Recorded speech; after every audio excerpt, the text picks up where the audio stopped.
Hello everyone, कैसे हैं आप सब। I hope you all are doing great. तो चलिए आज मैं आपको रामधारी गुप्ता खंड 1 प्रतिलेखन संख्या 28 से हिंदी डिक्टेशन लिखवाने जा रही हूँ। तो चलिए शुरू करते हैं। 5 4 3 2 1 रेडी स्टार्ट। उपाध्यक्ष महोदय, रूस में भारत के जो नक्शे प्रकाशित हुए हैं उनमें भारत के कुछ हिस्से को सही तरीके से नहीं दिखाया गया है। इसको सरकार भी मानती है और इस विषय पर कोई मतभेद नहीं है।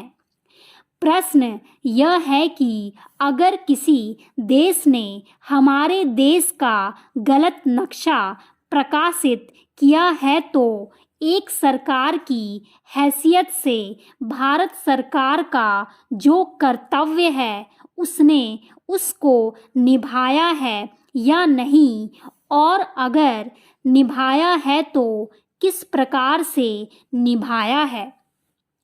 जब भारत सरकार का ध्यान इसमें प्रकाशित उस नक्शे की ओर दिलाया गया जिसमें हमारे देश के कुछ भाग को गलत ढंग से दिखाया गया था, तो उसने 1956 में ही, जबकि ना तो भारत और चीन की सीमा का प्रश्न पैदा हुआ था, इस बारे में रूस ने विरोध किया।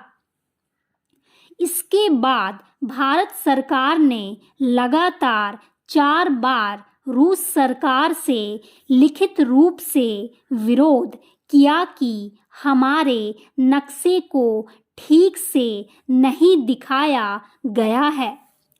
जिस नक्शे को लेकर यह चर्चा हो रही है, जब उसकी ओर भारत का ध्यान गया तो उसने जून, जुलाई और अगस्त में लगातार 3 बार अपने राजदूत के माध्यम से और रूस के जो अधिकारी हमारे देश में आए उनसे बातचीत करके रूस का ध्यान इस ओर आकर्षित किया कि उसने इस देश का नक्शा ठीक नहीं दिखाया है।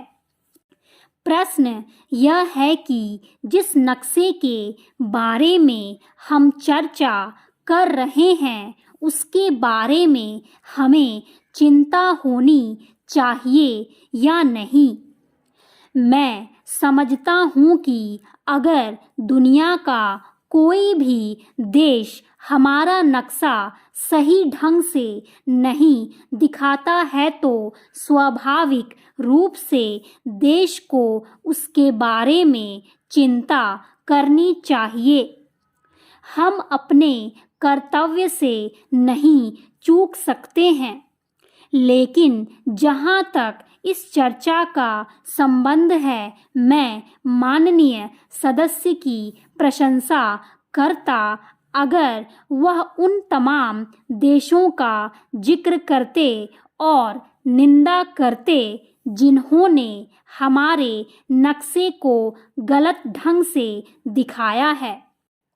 उदाहरण के लिए पाकिस्तान को शिकायत है उसके नक्शे को केवल रूस, इराक और मिस्र ने ही नहीं बल्कि अमेरिका ने भी गलत दिखाया है।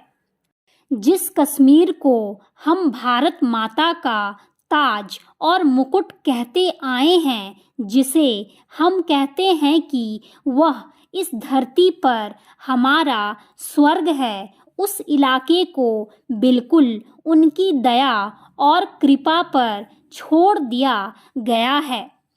यह बात बहुत उत्साहवर्धक नहीं है। आपने देखा कि अभी पिछले दिनों रक्षा मंत्री जी ने उत्तर दिए थे कि चीन की ओर से जो हमारी वायु सीमा के अतिक्रमण हो रहे हैं उनमें अब उनका ध्यान मध्यवर्ती क्षेत्र पर है।